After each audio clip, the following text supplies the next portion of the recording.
I'm David. I'm currently at Apple. I work in the Vision Products Group. And what I'd like to talk today about is my own trajectory in applied research and audio signal processing. And there's a that I'd like to propose and develop, which is this idea that our careers are sort of piecewise linear approximations or piecewise linear trajectories. So we're going to start.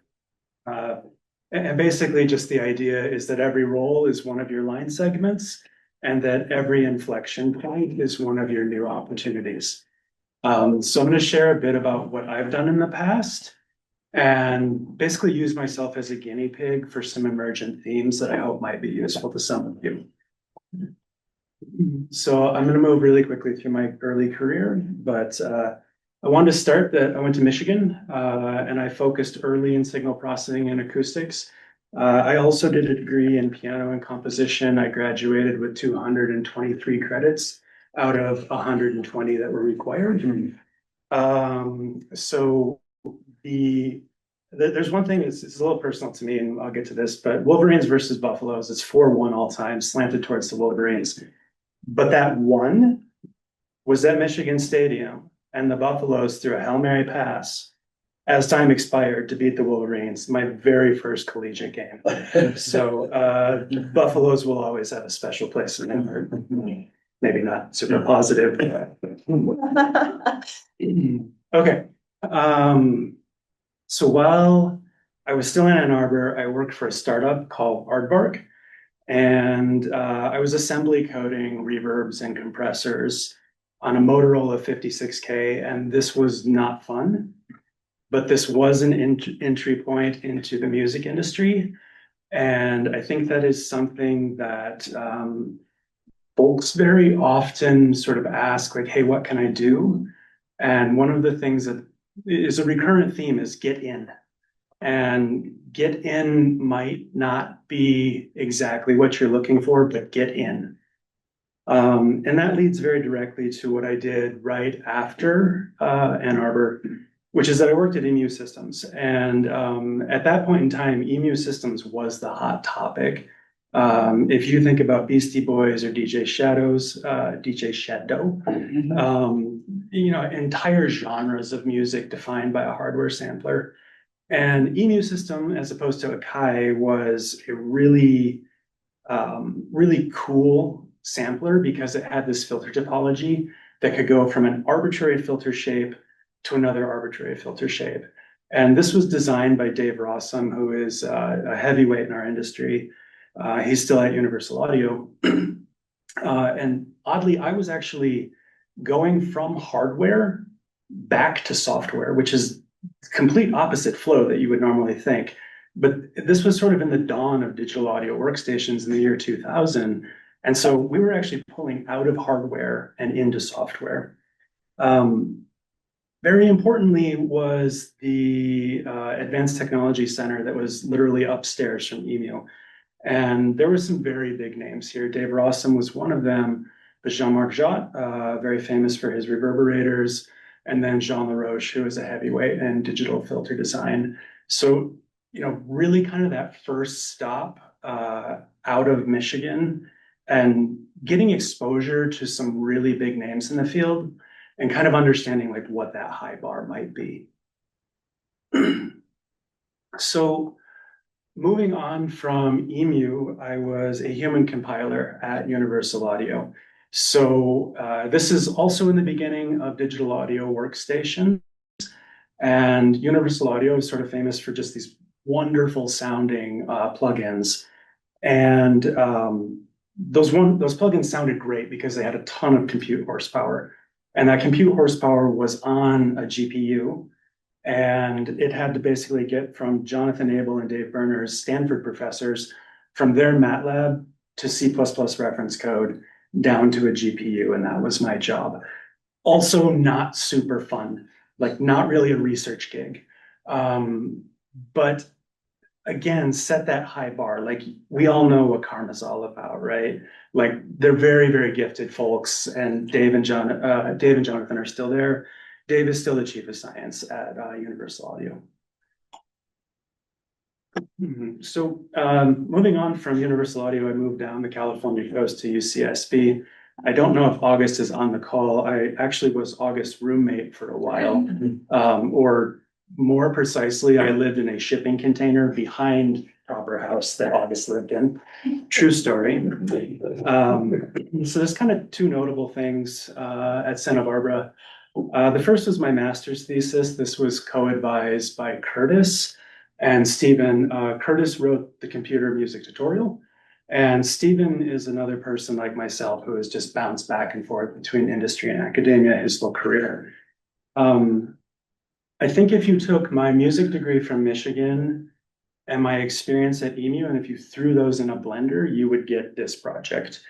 And the idea was really that looking at things as a musician, synthesizers are sort of their own entity, meaning you play them in a certain way. And what I was looking more for was sort of the experience I had with my friends who played strings at Michigan and the way that they could be expressive with an instrument and wanting to sort of tie that more to synthesizers. Glossing over all details, this was a control system, sort of a marionette system that sat over an additive synthesizer. Additive synthesizers, very, very tweaky, very, very nerdy. This really was just three controls that I think a musician would have resonated with. Something else that was very important in my own trajectory was the physics department at UCSB. So this started out as a way to pay for my artsy degree.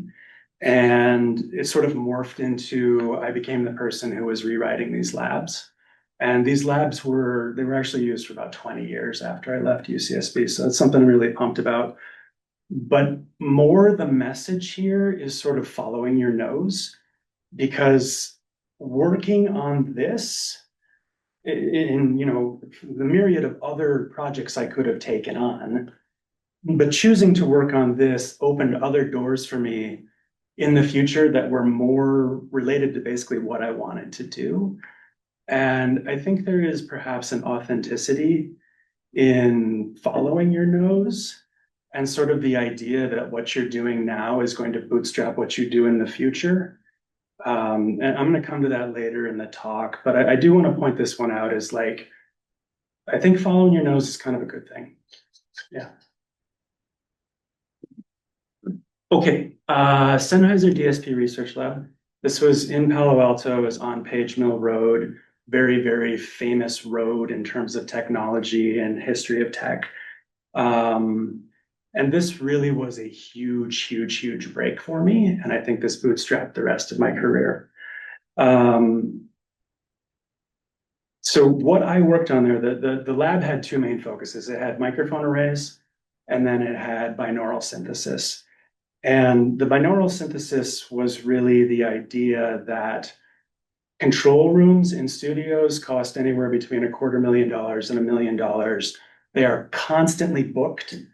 And so wouldn't it be awesome if you could have a virtual control room?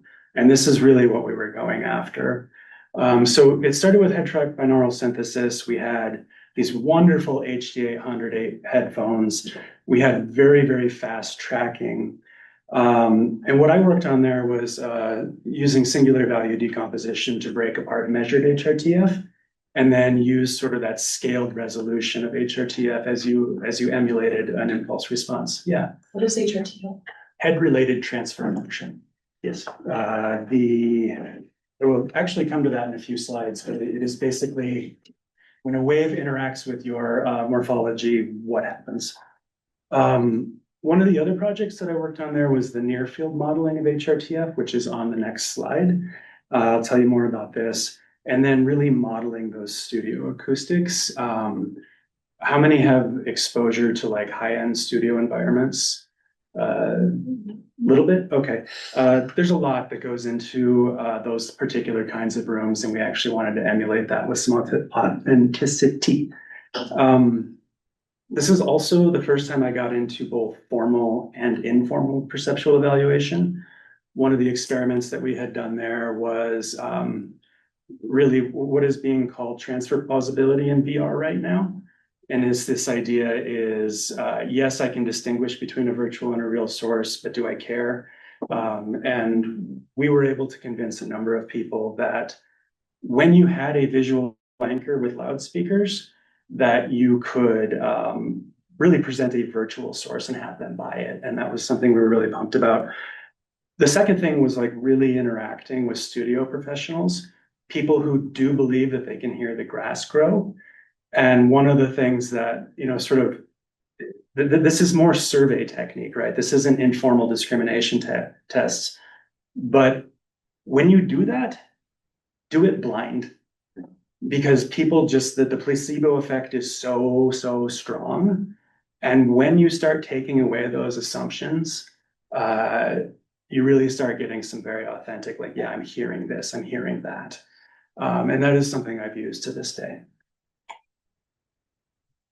So one of the projects that I worked on at Sennheiser was near field HRTF. And what I want to show you here is the left-hand graph is a far field graph, and it is showing the magnitude response between a sound source and your ipsilateral ear and your contralateral ear. And what you see is basically the plot on the left is a lot flatter than the plot on the right. And when you get closer, when you get closer to the head, what you find is that basically those interaural level differences become extremely exaggerated, especially at low frequencies. And what we developed was a filtering scheme to compensate for this.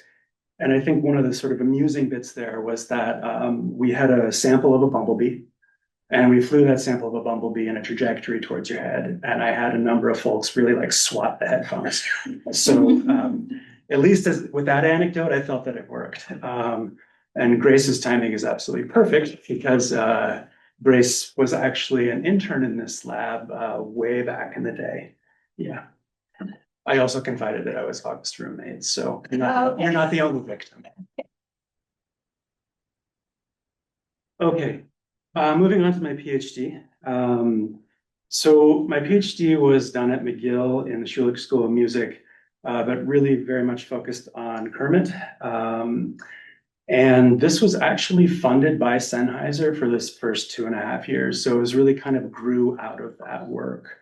I worked with Catherine Guastavino, who is a perceptual scientist, and with Philippe de Paul, who is really a heavyweight in the signal processing world. The focus of my work was on the spatial aspects of reverberation. You all know reverbs. You all know the temporal aspect of reverb.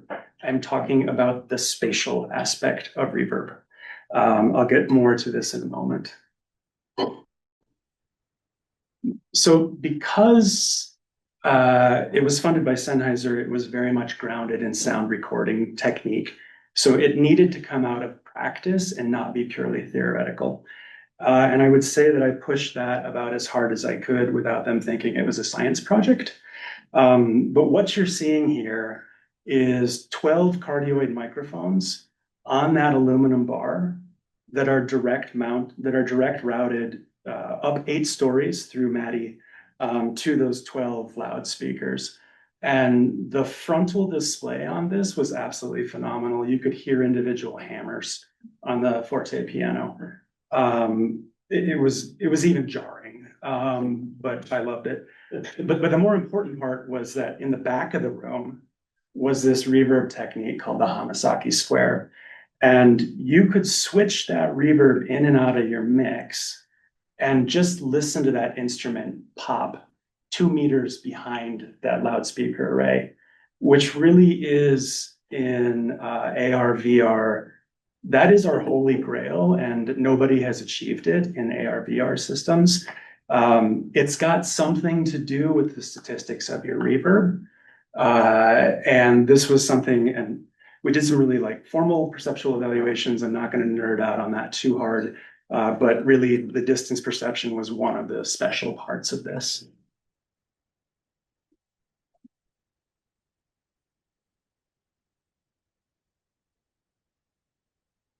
So this second experiment, this is sort of departing from sound recording technique now, and getting into sort of the first bits of spatial aspects of reverb.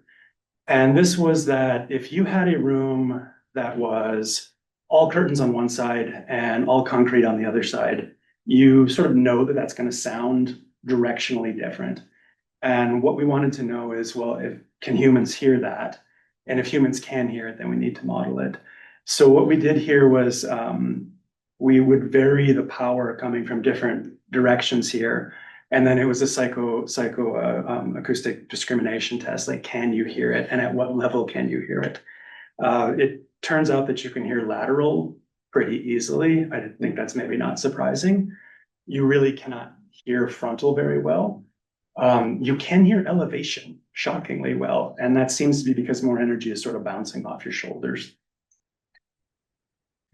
So all of this sort of culminated in an algorithm I call DFM, diffuse field modeling. And the idea here was that you're simulating spatial structure. For any given loudspeaker array, it had this notion of a virtual microphone at that loudspeaker, but pointed the other direction. And hand wave, a lot of math that defines a Kirchhoff-Helmholtz surface. And that allows us to do some really nice things in terms of modeling structure. And then what this then became was a array-specific set of decorrelation filters that you would apply to a B format impulse response. And you say, okay, that's super nerdy, David. Why would I bother to do that? And the reason you would bother to do that is your loudspeakers disappear. And then you feel immersed in the recording space as opposed to the listening space. There's much further to go on this. I think I just scratched the surface. But again, statistical aspects of reverb are very, very, very important to how you're hearing it. Those are the publications. So after my PhD, we moved back to San Francisco, and I took a job as the director of research at a startup called Dysonics. And Dysonics was started by two nerd heroes of mine, Ralph Algazi and Dick Duda. We had worked extensively with them at Sennheiser. So this is really an example of good relationships being your next opportunity. Ralph was really experience driven. Dick was really very, very physics driven. And it was also those labs at Santa Barbara that I think kind of got Dick's attention of like, this person can kind of hang with the way I want to look at things. So my colleague Ellen and I, we basically took what Ralph and Dick had stopped with, and we took that as our starting point. And whereas most folks are measuring head-related transfer function, HRTF, we instead are synthesizing HRTF. We are building them from the ground up from DSP elements. So that would be a head that would have level differences, time differences. That would be the torso, reflections off your shoulder, and that is perceptually significant in your upper hemispheres.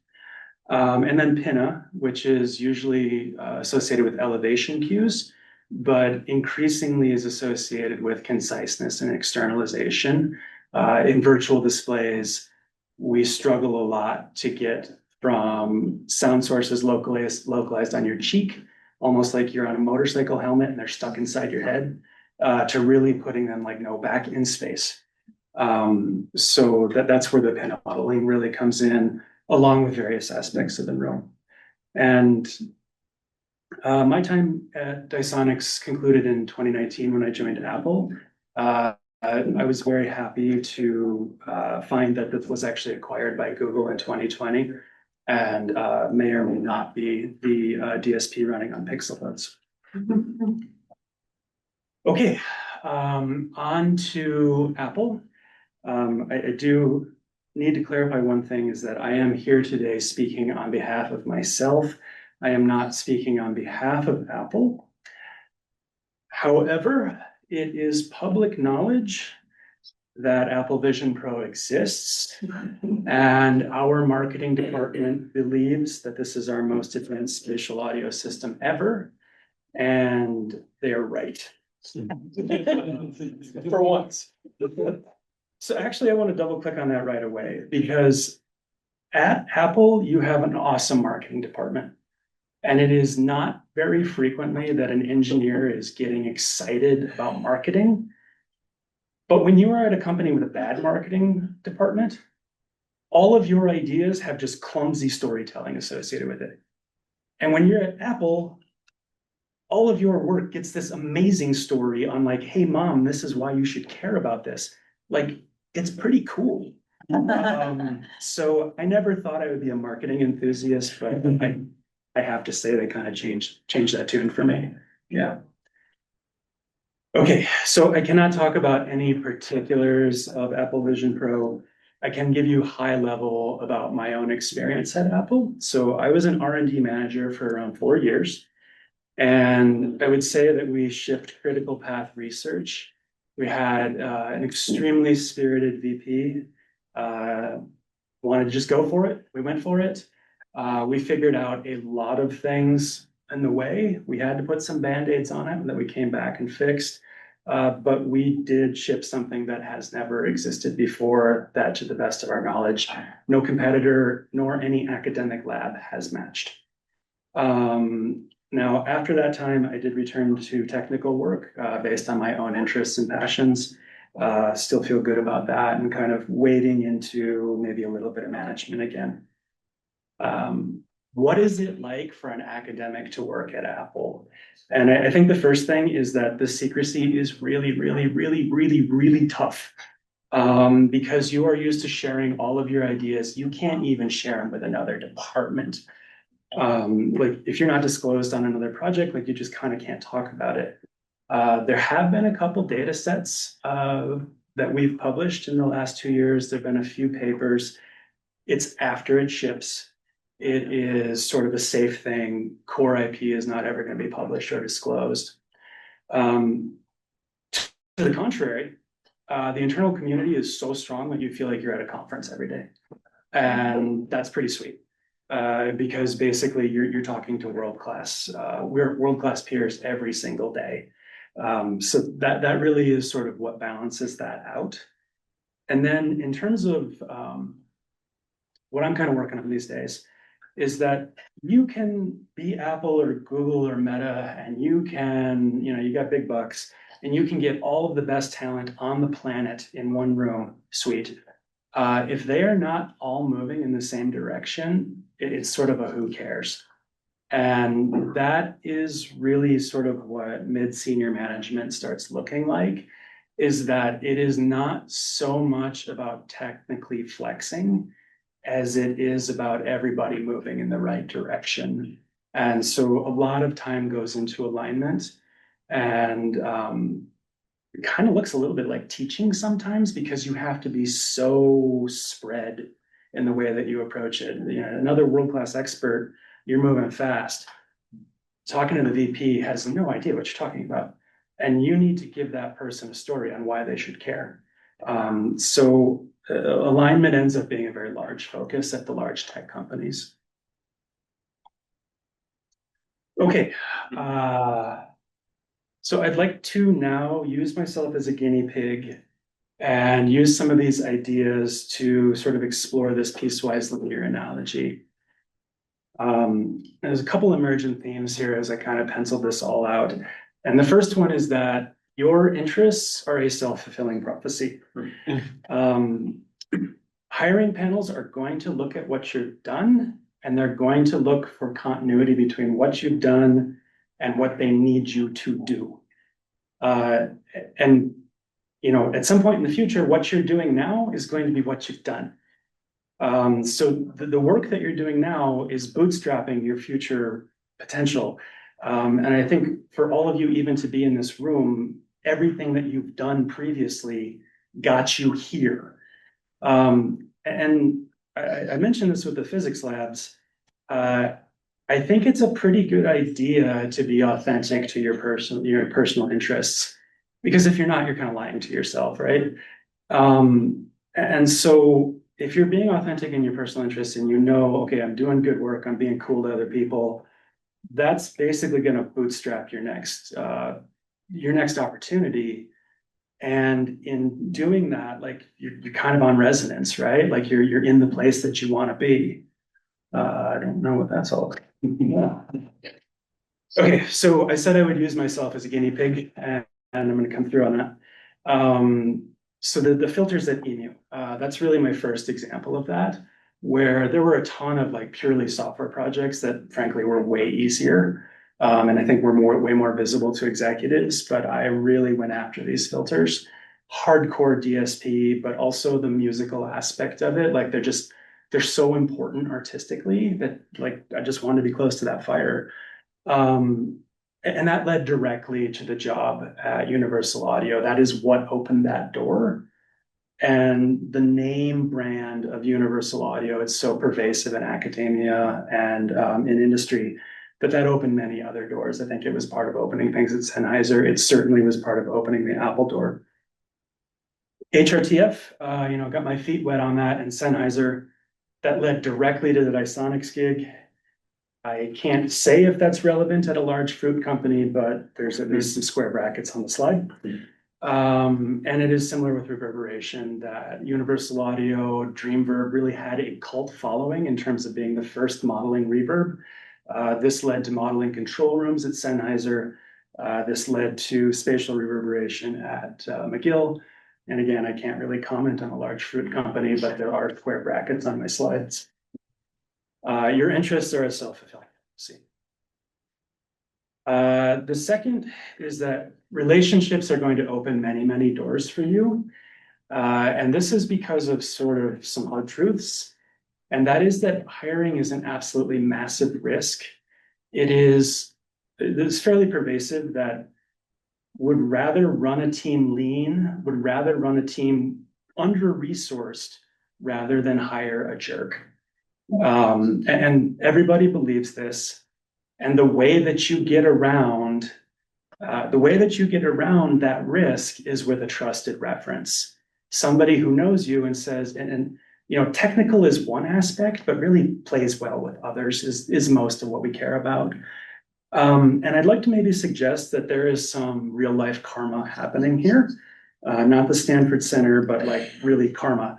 And that is that the way that you're conducting yourself at any point in your career is going to be remembered. And I want to give you some very concrete examples from my own trajectory. John Strawn, who is somebody who's very, very active in Audio Engineering Society. John is also was a assembly level coder, and he paid a lot of bills by doing that work. So I'm in the trenches at Universal Audio, working 10 hours a day and just fighting with a GPU. Wasn't fun. And then we were on basically Steinberg and Nuendo and Cubase, and John was doing the port to Pro Tools. And this was in the time of Pro Tools TDM. And, the first really like, hey, digital is legit for high-end studios. And, John and I just worked really, really well together. But 4 years later, John was the recruiter for Sennheiser. He was the trusted individual who the folks in Germany put a pointer on to help Veronique hire engineers that she could rely on. Sennheiser absolutely was my big break. The big break is because I had a good relationship with John Strawn. That's just very, very important in terms of like, there is some technical flexing, but there is really the interpersonal flexing. And in particular, in the Universal Audio gig, staying cool under just a lot of pressure. Veronique at Sennheiser, I was at Sennheiser for just short of 5 years. We started an industry academia collaboration with McGill and Sennheiser. And that was really Veronique appreciating whatever work I had done there and saying to one of her very close friends, Catherine Guastavino, hey, this person could sort of be in the centerpiece of this thing that we want to do. Another huge opportunity built entirely out of relationships. And then finally, one of my very, very close friends is Juha Merima. And Juha was my partner in crime at Sennheiser. We both worked on the binaural synthesizer together. And it was Yuha who introduced me to Tom Holman at Apple, and that is THX Tom Holman, like buddies with George Lucas. And so like, the opportunity at Apple really had a lot to do with sort of being in the trenches with Yuha at Sennheiser. And that's just to like really hammer home is that it is about the relationships. And it is very likely for all you that someone in this room right now is going to open a door for you at some point in the future.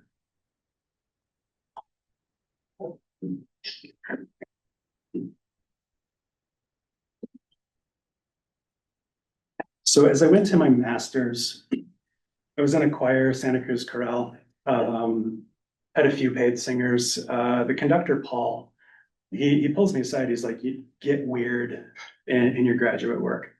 And I kind of see where Paul was coming from. It's like, well, it's really your sort of like untethered time, right? And I would put it forward that your doctorate really is your time to go after your topic. It really is about you. That's not exactingly true, but it is more true than it is in industry. When you join industry, you are receiving a paycheck, and that paycheck is for you to create value for the company. So here's the tough truth, and I feel like everybody needs to kind of ruminate on this, is that at that moment, it is no longer about you. And I have seen folks bomb their interviews because they come in saying what your interests are. And what we need to know on the hiring panel is how can you help us? So this is not all doom and gloom though, because I think that there is a balance point between your interests and the company needs. And I think something in every one of our piecewise linear segments is finding that balance point between what gets you out of bed in the morning and what is actually going to create IP. So what is the role of a PhD in industry? I tried to pencil out a few things that I think are important. The first one I think is not super surprising. It's the idea that you have a specialized skill, and that specialized skill is needed for differentiated IP. It's basically you're the only people on the planet that can do it. And I feel like that's pretty straightforward. I don't know, I kind of feel like these are more important though. And kind of get into the soft skills a little bit more, is that advocating for and demonstrating the value of science and rigor and not being like a librarian about it, like, hey, like you should pay attention to this, but rather like, no, really, like if you do your homework, you get a better gizmo. And that's pretty tough. And I think that actually kind of gets into some of the like teaching aspects of what we're doing, is that when you get to industry, nobody's going to have any idea what you're talking about. And you need to find a way to zoom out. You think okay, I can zoom out 2 orders of magnitude, 100 to 1. You need to do 10,000 to 1. And I've learned this the hard way a number of times. You never zoom out enough. But it is really, hey, why do you care? And then coming through on it. Like, hey, you gave me this extra leash, and I delivered you a gizmo that you can sell now. And I think the last thing on this is really, there is a lot of feigned urgency in industry, just like tempo for the sake of tempo. And I do think that if our job is to advocate for science and rigor, it is also our job to be a counterbalance to this urgency. Slow down, get it right. If you're going to put yourself out there on that one, though, you better come through. So this is maybe the tough love slide. This is maybe the like, you got to find that balance point, but if you do, it's pretty cool. So I would like to kind of wrap this all up in terms of the piecewise linear analogy. Each one of these inflection points, that's a role change. That is, you're going to quit one job, you're going to start another job. And just the existence of that inflection point has to do with the work that you've already done. And, the hiring panel saying like, okay, well, like, yeah, there's a continuity here. But then also relationships where, somebody on that hiring panel is saying, we like this person and we actually know that they're going to conduct themselves with some like, they're going to conduct themselves well when they're around here. They're not going to be a jerk. The slope, I think, is doing useful work, but very importantly, kind of finding that balance point that you have impedance matched with that company. You have found where your passions intersect, and then you move the ball, and you created value. And here again, it is playing well with others, and I think that is probably the most pervasive theme in this analogy. So wrapping it all up, I am asked about industry versus academia frequently, and I think it is actually the wrong question. And rather, I'd like to put forward that if you are working on something you care about, you have won. This is not a given. You will have to fight for it. You will have to earn that privilege, but it's pretty sweet if you do. So I think with that, I thank you all for your time, and we should have a little space for some discussions here. So about one slide? I'm just curious what you mean by the y-axis. What do I mean by the y-axis? So I actually think this is n-dimensional. And I knew somebody was gonna ask this, so we could say it was seniority, or we could say that it's impact. And then I think there is at least one more dimension, which is sort of what topic are you on? But then then you get into your hyper dimensions of are you management or are you IC? This is at least 3 extra dimensions, but let's say impact is the y-axis. Happy story. Yeah. Deafening silence. I won't bite. So the x-axis is That's time. time. That's- Yeah. Where does Eventide fall into that story that you created and doing different things and this and that? Because it's, at least my experience, is such a standard to have in your studio. Absolutely, yeah. I haven't worked for Eventide. I mean, they are absolutely a standard. I think UA kind of wanted a piece of that pie. They and Waves are sort of the other really heavy hitters in terms of plugins and effects boxes. So just having that IP that leads to records that sound amazing. Yeah. Can you listen to their technology and kind of decode, oh, they're missing this, they didn't, I'm just curious from your own ears. Yeah, I had actually sort of assumed that somebody was gonna take me to task on the emu filters. And you absolutely can hear those. They're just not the standard low pass filter, right? So if you know Boards of Canada, GeoDaddy, they're all over that album. All the sort of like monkish choral singing has the emu filters on it. And then if you know the artist Square Pusher, he's using them all the time. Those are all like a particular decade, They are, yeah. right? And then like the sound of that decade is like intelligent dance music, things from that. Yeah. But I also want to say, like, Universal Audio is just like a way nerdier company than Eventide. It actually has like a bigger academic reputation and like, stronger academic ties. And I think that makes it sound different. Interesting. Yeah. At that point in time, we could not run Dreamverb on the most powerful PC. We could run 8 of them on the GPU. That was the kind of horsepower we were dealing with. And I think you can hear that. Yeah. I was kind of struck what you said at the beginning about kind of like it was a step backward going from hardware to software. Yeah. But I'm seeing a lot of companies like I don't think even super expensive hardware that's kind of out of reach for most people. But I'm seeing places like House of Kush, even Universal Audio for modular like WMD, kind of like build software equivalents of their hardware. So it just kind of puts it into a more affordable access point for most users to be able to buy 5 effects as opposed to one thing. I'm just wondering, you said it was like backtracking, but I think a lot of companies are starting to see the value of kind of having a lower price point entry into their products. But also when I buy the software, I think it's super cool that there's a hardware component with it. Just what's an industry? Yeah, just I was struck that you said it was kind of going backwards, but I think it's pretty prevalent right now. Yeah, I mean, hype cycles are real. Like at that point in time, like you did not think that you were going to have a viable business unless you were all the way inside of the DAW. And I think that actually unfortunately came true for emus. They're not really with us anymore. But is having hardware sort of a more, satisfying musical experience? Yes, in my opinion. Some of us never left, but that gets into some like kind of off the side of this talk kind of stuff. Yeah. Cost more. It does cost more. No comment, Your Honor.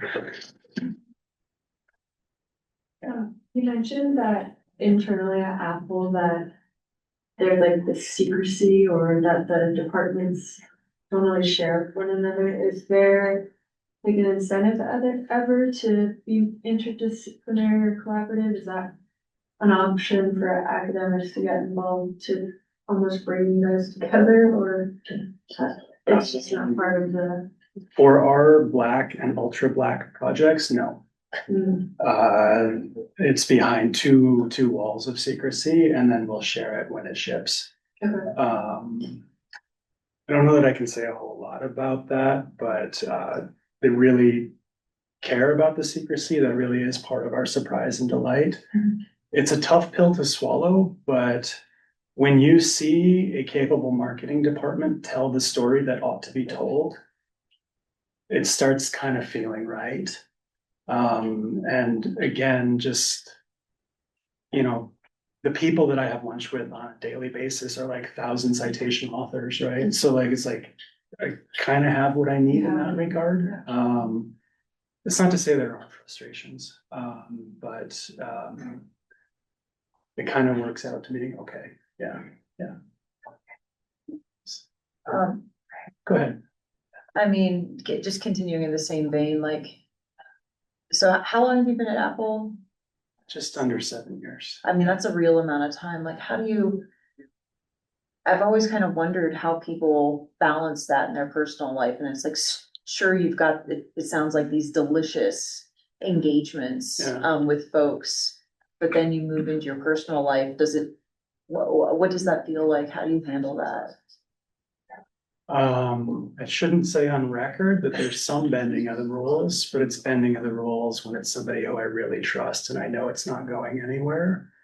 I can talk about everything other than Apple. The only problem with that is that everything before that led to Apple. So that really is sort of like, oh, okay, I can't really talk about much.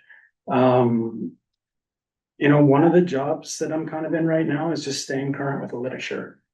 And that's very, very satisfying. And that kind of gets to sort of would like to kind of say here is advocating for science and rigor is that folks who have to get software out the door on a weekly basis, monthly basis, don't have time to go scrub the literature.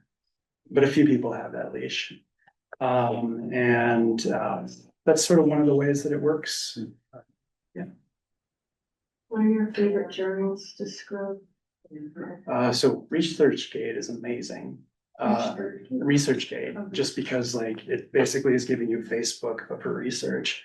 But I don't know if you all know about this, but Google Labs actually has a bot where you can actually put a concept in and it will give you citations. I was finding papers immediately that I'd never seen, irrelevant papers. I would really try Scholar Labs. It is really extremely powerful. Yeah. How does one apply for a job at Apple? How does you asking for a friend? Yeah. Or for a student? How do you go about that process? So, Especially if you're, let's say you're a current PhD student, so you have a like specific area that you've really focused on. yeah. How does that matchmaking happen where you might be able to like apply to a particular lab that might be working in your specialty when everything is top secret? Like who needs that connection making? So there's a lot to that. One is that the relationships do matter. So the recommendations do matter.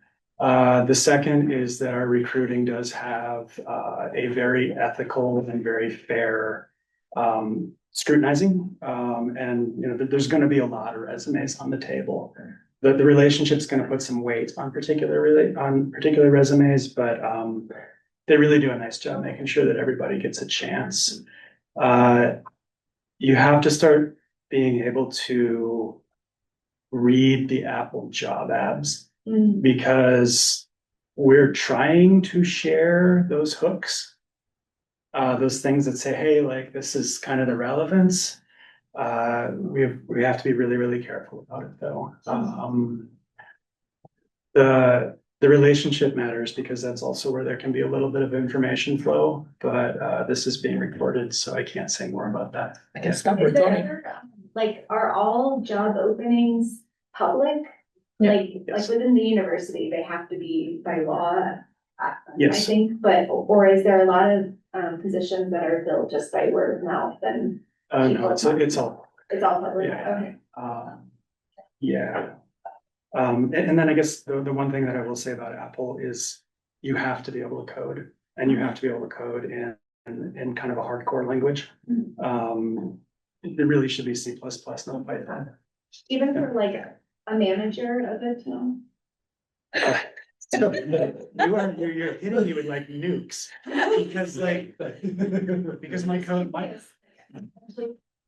PhD student yeah, graduating and, you know, like a lot of the Atlas students might not be hardcore programmers. Yeah. Or, you know, come from like physics backgrounds or that kind of thing, so where would, you know? it's gonna be tough. I think the honest answer is that's gonna be tough. Okay. Yeah, C++ in particular, maybe embedded Swift. There are prototyping roles at Apple, but they're prototyping roles. They tend more towards human, sort of the interaction with the UI. And those are connections that we can make. And I don't want to color the world that only R&D matters. But in terms of Apple R&D, you have to be able to code. So kind of along the same lines, I've had friends at Apple Yeah, like say like, oh, hey, what's going on in life? And they're like, and so would you move to, you know, Palo Alto or move to the Bay Area? yeah. And like, I'm committed to Boulder. Yeah. You know, is it like, can you speak to the location rigidity? Particular focuses have particular locations. Boulder's a pretty good deal at Apple. It's fairly full stack, and I can't say more than that. I'm curious, I'm gonna throw a couple at you. I'm curious about what's fun and exciting to you right now, Yeah. particularly in the spatial recreation Yeah, kind of dynamic. I'm curious about your like artistic interests, because you have a music degree and Yeah. you must be a piano player and maybe, you know, make music. I'm curious about your kind of artistic involvement. yeah. And then my third question, I'm sorry, sorry, I've been brewing on these. Was the Sennheiser McGill, I want to double click on the Sennheiser McGill relationship and how that was kind of fostered and how that worked through your PhD and For sure. yeah. Yeah, so what is exciting to me right now is that I don't feel that AR VR is done. And a lot of executives do feel that it's done.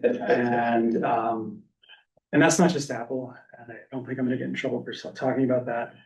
I wanna basically blow people's socks off. And we are probably at the 90% of the asymptote. And it's gonna take a lot of oomph to move the ball, for that next little bit. But the payoff is you and I in goggles right now, interacting like this when you're 4,000 miles away. And it's cool right now, but it's not like knock your socks off right now.